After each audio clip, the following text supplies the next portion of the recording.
हर हर महादेव, जय श्री राम, जय बजरंगबली, जय श्री स्वामी अय्यप्पा। हरिओम, हरिओम, हरिओम। आज हम लोग फिर जुड़ने जा रहे हैं श्री रामचरितमानस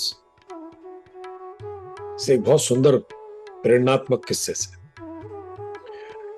रामचरितमानस हमेशा हमें प्रेरणा देती है, बस उसे समझना पड़ेगा, थोड़ा सा मन से धारण करना पड़ेगा।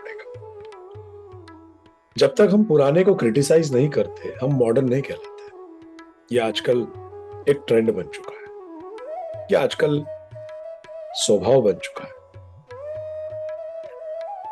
आज मैं बात करने जा रहा हूं उस किस्से की जहां पर श्री रामचंद्र जी जो है माता सीता का पहली बार मुख दर्शन करते हैं। दोनों भाई घूमने गए थे, वाटिका में जाते हैं और वहां पे पहली बार माता सीता का जब मुख दर्शन करते हैं, मुख दर्शन करते ही श्री रामचंद्र जी के मन में परम स्नेह, परम प्रेम माता सीता के लिए जागृत हो जाता है। मानो कि माता सीता उनके मन में बस चुकी है।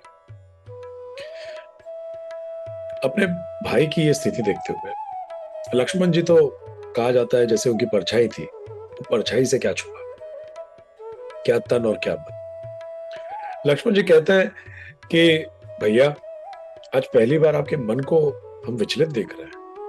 और श्री रामचंद्र जी बड़े सुंदरता से कहते हैं कि हे लक्ष्मण, गौर से सुन, हम रघुवंशी हैं। आज तक किसी दुश्मन ने हमारी पीठ नहीं देखी होगी, आज तक किसी भिखारी ने हमारे यहाँ पे आके नहीं नहीं सुना होगा, और आज तक ऐसी कोई परम सुंदरी या कोई भी स्त्री नहीं हुई अपने परम आकर्षण के साथ जो रघुवंशियों के मन को अपनी ओर खींच सके। सुनो, हम रघुवंशी हैं, हमें अपने मन के ऊपर पूरा भरोसा है। देखिए, बड़ी सुंदरता और बारीक बात है कि लोग कहते हैं हमें बुद्धि पे भरोसा है, अपनी आत्मा पे भरोसा है, मन पे कोई भरोसा नहीं बोलता। लेकिन श्री रामचंद्र जी कहते हैं हम रघुवंशी, हमें अपने मन पे भरोसा है क्योंकि मन हमारे काबू में है। और इतना कह के दोनों भाई जो है श्री माता सीता के बारे में बात करते हैं। और बात करते हुए जो आगे मैं आपको बताने जा रहा हूं, बालकांड दोहा 236, चौपाई नंबर पहली, बहुत सुंदर चौपाई है, इसको आप बहुत ध्यान से सुनिएगा। गोस्वामी तुलसीदास जी कह रहे हैं, हृदय सहारत सिया लो नाई, गुर समीप गवने दो भाई, राम कहा सबु कौशिक पाई, सरल स्वभाव छुअत छल नाई। जैसे मैंने कहा कि माता सीता की सराहना अपने मन में रख करते हुए दोनों भाई सीधा गुरु जी के पास जाते हैं और वहां पे जाके अपने गुरु यानी विश्वामित्र जी को जाके सब कुछ बता देते हैं, सब कुछ बता देते हैं कि क्या हुआ, कैसे मुख दर्शन हुआ और उसके बाद मेरे मन में किस प्रकार उनके लिए प्रेम उत्पन्न हुआ है। देखिए, उनका सरल स्वभाव है, श्री रामचंद्र जी का सरल स्वभाव है, इसलिए छल तो उन्हें छू भी नहीं सकता। और ये बात आज भी सबके ऊपर लागू होती है। जिस मनुष्य का भी आज भी सरल स्वभाव होगा, उसको जीवन में छल कभी छू नहीं सकेगा। और अगर आप ध्यान से देखें, वो अपने गुरु को सब कुछ बताते हैं। आज हम क्या देख रहे हैं? आज एक नया दौर हम देख रहे हैं, और इसमें नया क्या है?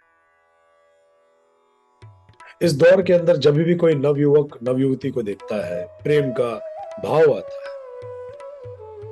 कई बार मैंने सुना है बच्चों को बोलते, क्या ये गलत है?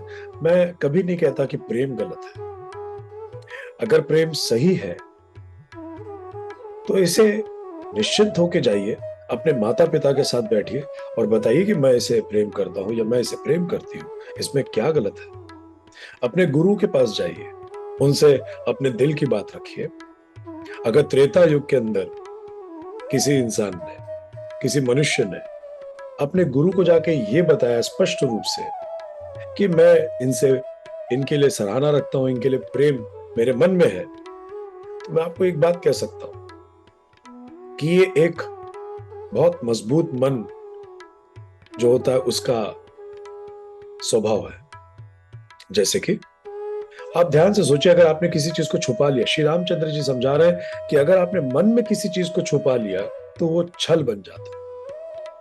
अगर आप अपने मन में किसी चीज को छुपा लेते हैं तो वो छल बन जाता है। और जो छली मन होता है वो सब कुछ हो सकता है, लेकिन वो ब्रॉड नहीं हो सकता, वो ब्रॉड माइंडेड कहलाने योग्य नहीं होता। लेकिन जो जाके बिल्कुल निश्चिंत होकर सब कुछ बताता है, वो एक ब्रॉड कैरेक्टर होता है, जो श्री रामचंद्र जी ने दिखाया। और ब्रॉड कैरेक्टर हमेशा एक ब्रॉड माइंडेड फाउंडेशन के ऊपर खड़ा होता है। इसलिए इस बहुत सुंदर चौपाई से मैं सभी बच्चों को संदेश देता हूं, आप ब्रॉड माइंडेड बनिए। अगर आपका माइंड आज ब्रॉड होगा, इसका मतलब है आप अपने दिल में, मन में कुछ छुपाएंगे नहीं। आप जाएंगे निश्चिंत होकर अपने माता पिता को अपना मित्र मान के, अपने गुरुवरों को जाके अपना बताएंगे कि देखिए हमारे मन में ये चल रहा है। और जब आप उनको ये बताएंगे, परिणाम जो भी हो ये एक अलग बात है, लेकिन आपको अपने पे गर्व होगा। आज भी इस युग के अंदर मर्यादा को पालने वाला जो मन में कभी छल न रखता हो, मैं आज भी उसे राम ही मानता हूं। राम के आदर्शों पर चलने वाले राम ही हो सकते हैं। बहुत बहुत धन्यवाद। मुझे उम्मीद है आपको अच्छा लगा होगा सुन के, और ज्यादा से ज्यादा बच्चों को ये वीडियो अगर आपको अच्छा लगे तो दिखाइए। कृपया करके सब्सक्राइब भी करिएगा इस चैनल को। मैं इस चैनल को किसी कीर्ति के लिए नहीं चला रहा हूं। मैं चाहता हूं कि अगर थोड़ा बहुत भी जो मैंने मेरे जैसा, मैं अपने आप को ज्ञानी भी नहीं मानता, इस संसार में ज्ञानी तो कोई भी नहीं है, लेकिन अगर कुछ भी थोड़ा बहुत भी सीखा जीवन में और उसको अगर किसी को बताया और किसी का जीवन परिवर्तित हो जाए, तो मैं समझता हूं इससे अच्छा भी ज्ञान क्या हो सकता है। अगर आपको पसंद आई तो कृपया करके आप प्लीज इसको सब्सक्राइब करिए, क्योंकि मैं ऐसे वीडियोस रामचरितमानस की प्रेरणाओं को मैं आपके सामने लाता रहूंगा, आपको बताता रहूंगा, और आप अपने बच्चों को बताते रहिए, क्योंकि हम गुरुकुल के अंदर यही कर रहे हैं। हम बच्चों को समझा रहे हैं, become broad minded, that will yield a broad character. Thank you so much. बहुत बहुत धन्यवाद। हर हर महादेव। जय श्री राम, जय बजरंगबली, जय श्री स्वामी अय्यप्पा। हरिओम, हरिओम, हरिओम।